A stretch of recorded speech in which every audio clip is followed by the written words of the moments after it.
Secret information मिला था कि धोलाबारी गांव के रियाजुल अली के घर से कुछ ड्रग्स का इलीगल बिजनेस हो रहा था। उसी चीज़ के लिए लेके एडिशनल एसपी हेडक्वार्टर के नेतृत्व में एक टीम का गठन किया गया और उस टीम ने अर्ली मॉर्निंग रियाजुल अली के घर में रेड किया। रेड करने पे जब सर्च किया गया तो उसके घर से हमें 7.22 gram suspected to be heroin seize किया। उसी के साथ में काफ़ी एम्प्टी ऑयल्स भी मिला है और साथ में 32,000 कैश, एक ऑल्टो गाड़ी, 2 बाइक और एक ट्रैक्टर भी उनके घर से सीज किया है।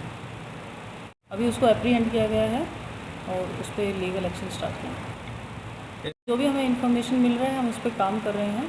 जहाँ से भी कोई खबर मिलता है तो we will take the action.